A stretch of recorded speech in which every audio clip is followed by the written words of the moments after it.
Hi everyone, salve a tutti. We're here with the last interview of our Terni Digital Week series of interviews, and this one is going to be a peculiar one because, as you can clearly see and hear and understand, I'm not speaking Italian. So we're here with our international guest, PERRI KARYAL, which, did I pronounce it right? Perfectly. Thank you. Welcome. And we're here with PERRI, who yesterday was awarded with the Innovation Prize, because of her amazing discoveries and her amazing work with the EEG, like the electroencephalogram helmet, was calibrated. Correct me if I'm wrong, because I'm not as smart and as knowledgeable so she developed this gaming section with the EEG, so she can play several games, several genres of games, with her brain, with her mind. The EEG reads electron waves in the brain, highlights certain areas of the brain, and allows her to control without any form of physical controller the whole gaming experience. So it's an honor and a pleasure to have you here, PERRI. Welcome. Thank you so much. Thank you for having me and inviting me here. Nailed it. That was perfect. Yeah. Thank you so much. Absolutely. I started it. You pay attention to me. Yeah. I'm a fan, so I'm not gonna hide that. I'm a super fan, and the first question I want to ask you, as one of the hosts of the Terni Digital Week, you can say it was bad if it was, but how was Terni Digital Week? Terrible. No, it was really fun so far. I've only been here just the evening and now a little bit of today, but I'm really excited to get stuck in. Everyone that I've met so far has been so lovely, and there are so many really interesting, inspiring people. I'm learning a lot of Italian, but not quick enough because I really want to understand what everyone's saying in their speeches. I don't yet, but I'm going to go and I'm going to research and look it up. Amazing. But no, amazing. It's such a lovely venue as well. Thank you, really. We chose this place especially for our filming and everything, but this is the BCT, Biblioteca Comunale di Terni, which is like a library, a public library, which is open to everyone in case you want to come here and join us. PERRI in this afternoon, she's gonna do a demo of her skills, her amazing work, and there's gonna be a whole series of gaming related topics, events, panels, demonstrations, matches, whatever, and everything else. It's gonna be really fun. I'm really excited. Yeah, I can wait as well. And also, the question that I usually ask our guests is, what did it take to get to the point where you are? In your case, I think that's even more important, not to diminish our other previous guests, but you really carved out your professional path, which intertwined with your passion. So it's one in a million possibilities.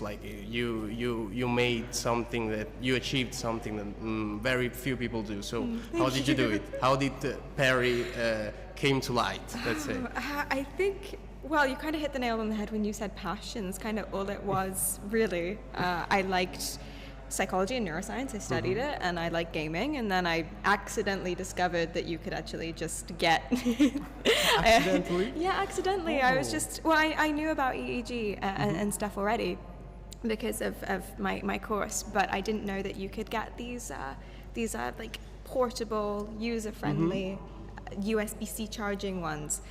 And I it all just kind of spiraled out of control, really. I bought one, and then I figured out, or I started learning about all the brain-computer interface stuff, so the fact that you could make it remember your brain activity when you're thinking about different things. Incredible. And then if a software can remember something, you can keybind it, right? You can always do that.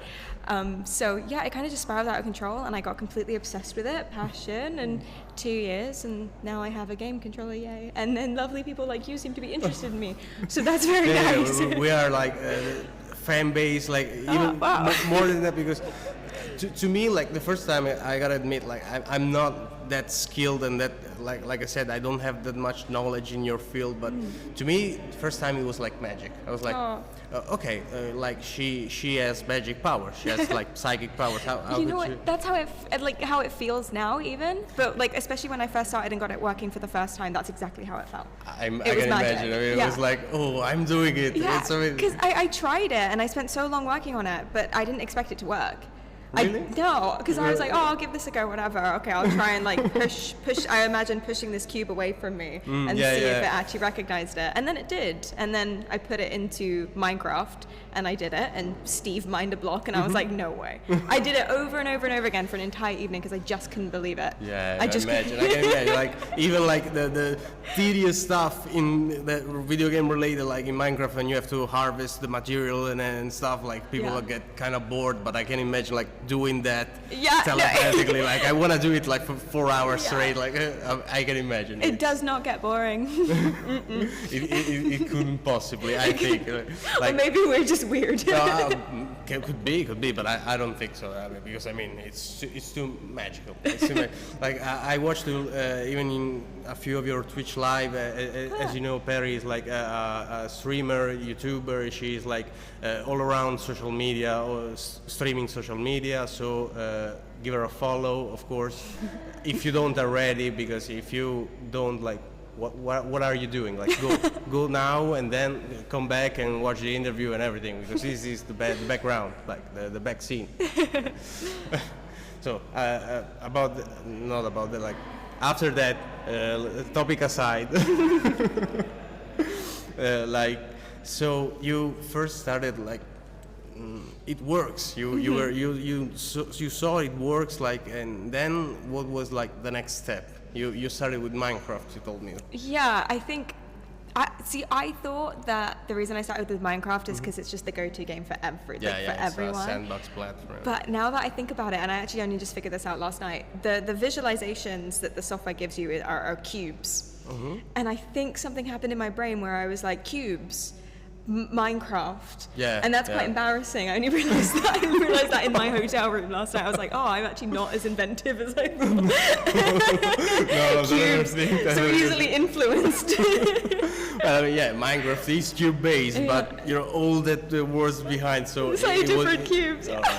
But so I kind of dropped Minecraft after that, after it worked the first time, because it's way too complicated, like with all the menus and the build. There's too many buttons. You defeated Malenia, Renala, you defeated everyone, like everything, but Minecraft was complicated. Minecraft is too complicated, Dark Souls games are easier. Really? Yeah, because you don't actually need that many buttons is the thing, and usually you have some time to react to stuff if you just dodge enough, or you build up your character enough. So once you're in a boss fight, you just lock on to the to the boss, and then all you really need is hit, dodge, heal. So immediately I just kind of got stuck in, even with just the one command, just the push the cube, I got stuck in to Elden Ring. I imagine. But then from there on, I was dedicated to getting more and more commands, so I could press more and more buttons. Because otherwise it's not a controller, right? No, it's just it's just like a sectorial controller, right? Yeah, it's just a switch.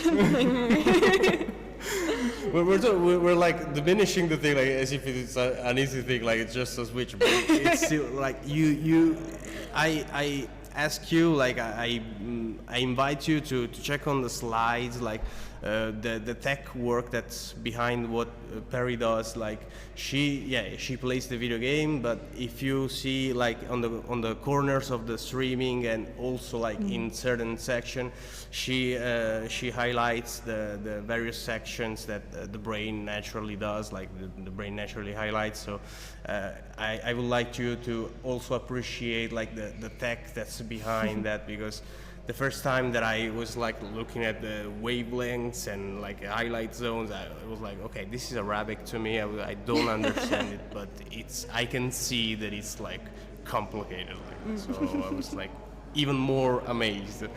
Thank you. And so like back in the gaming matter, like how I'm not gonna ask how hard it was like to defeat Malenia or to defeat like the first boss of the Elden Ring DLC, but because I saw you, like it was a struggle. It was a struggle for me with a controller, so I can just imagine. I can just imagine. So, but in the specific, like how does it work? Like you said it numerous times over your lives and everything, but tell our fan base, like how does the thought process become like an action? Like could you describe that in a simple way that all of us can understand? Yeah, so your brain just looks really different when you're thinking or imagining different things.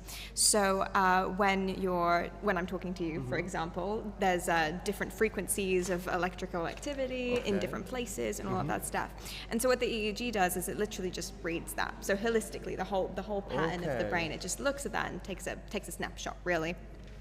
And so what the software can do is I'll imagine a specific thing, like pushing a cube meditatively or spinning a plate to the tune of "you spin me right round, right round."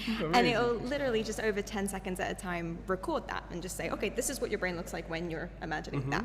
And then you do that hundreds of times until it can recognize it. So then when you push the cube, it goes, you're doing this thing.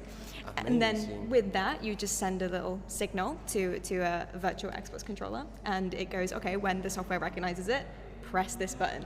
And so that's pretty much how it works. It's incredible. Like you made a brief like resume of the thing, but it was perfect. It was perfect because I understood it. Everybody like understood it, but it highlights how much like there is behind it. Because, I mean, learning even for a machine, like to learn like certain patterns, certain like responses of the brain, I imagine it's going to be like a huge work in terms of data gathering, I imagine. Yeah, absolutely. It's the software and the EEG stuff that the emotive are behind is very, very, very, very complicated. And I understand some of it, and I hope to understand all of it, but not really. But yeah, I think that's the thing. There are these really simple concepts that I think anyone can think up, but I think you need an element of, hating yourself to put all of the hours into actually doing it. So the biggest part of what I do, or the hardest part of what I do, is just sit in front of my computer for hours. I have like 1,000 hours of just pushing cube over and over and over again to make it work. A lot of patience. A lot of patience, exactly. Once the idea is there, it's just how much time do you have? Yeah, I understand, but it's amazing because as you're like highlighting, even like in the way you talk to me about this project, about this work, it's like there's a lot of patience, there's a lot of like pain in the butts, yeah, of course, but there's a lot of passion that drives it all and guides it forward. I see like every time I catch up on your work, like I see something new, something like much more developed compared to like a month before that. I'm like, oh my God, how does she do that? She's like not only like patient, she's also so like driven into like her passion, and it's amazing. Yeah, I'm obsessed. I just have to keep going, because once you get something done, and this is true for anything, once you accomplish something, the only thing you think about is, okay, what's next? Yeah. It's not actually the accomplishing of the thing that's fun, it's the pursuit of it, always. No, that's true. So that's what's in my head every time. It's just like, okay, what can I do next? What I'm working on now is trying to run 2 EEGs and 2 interfaces at once. Wow. So that I can press more than one button at a time. That's incredible. That is very tricky with the technology and the coding side of it. But we're getting there. It's kind of working now. So that's God, cool. I wish you the best. Thank you. Best of luck in this, because I mean I can wait. As a fan, I want to know. I want to see. So it's also a bit of selfishness because I want you to advance because I want to see it. Well, that's good. I mean, that's good. That is motivation for me. So thank you. And I mean, I think also like the passion that drives all of this work is like what we're trying to communicate, like as Camelot, as our startup. Like we always we're always into people's ears, like you should study for your passion and then pursue it professionally, no matter if it doesn't exist. Like if there's no field, do what Perry did. Like just carve your own. Just carve your own. Just carve your own. But it's like you can do it. It's something that like we're doing a podcast in a library on a Saturday. Like it's something that, like we had to get to, and it's something that is not like the arrival, the reaching point. We're gonna just go up. Like Perry, she's trying to pair different devices, different EEGs to get so that she can go forward, and that's the message that like lies beneath all of the passion and work, like this huge intertwining of the pursuit of studying and for your passion, and then creating it not concrete way, like in an actual tangible way. Yeah, in a physical, tangible. yeah, Thank you. In a tangible way is a lot of work, but it's fun. It's fun, and that's like to me, to us, for Camelot, it's like the best thing ever. Yeah. It's like, such an important message, because it's so easy, I think, to just fall into the expectations. Get the office job that your parents told you to get. 9 to 5. Yeah, Oh, 9 to but that's 5. a safe one. You're never gonna get fired. It's a safe job. Yeah, but I think you'll probably regret it. And it's really unbelievably cringe to say, but you do only just live once, and life is short. That's true.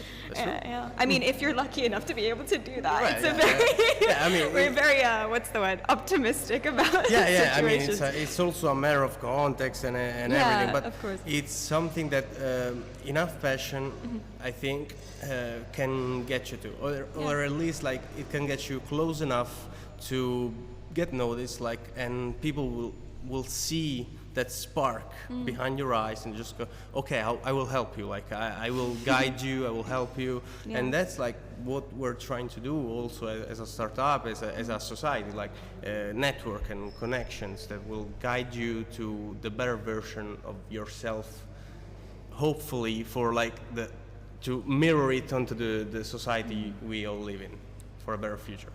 And like with this inspirational message, I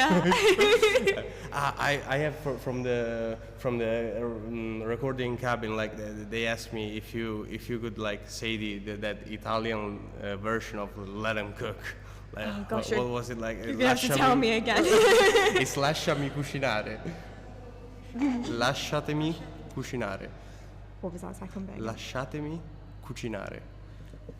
Okay. Lasciatemi cucinare. Amazing. So let Perry cook, let Camelot cook, and let's get hopefully towards a better future and a better society. I'm going like a fully inspiration. I love that. Yeah. Big, grand. Maybe it's the lighting, like they said, that it looks like heaven because there's full clouds. So I'm going full inspirational, but it's wonderful. That's our message. So I thank you, Perry, lot, endlessly, for being here in Terni, for being in Terni Digital Week, and even in our little podcast. Thank you so much for inviting me.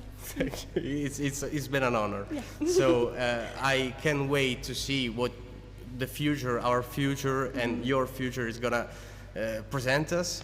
And meanwhile, I wish you the best of luck, and also us the best of luck. And you, We all need it. We all need a little bit of luck. Luck is important. Yeah, absolutely. And so, thank you, Barry. Thank you, everyone, and see you next time.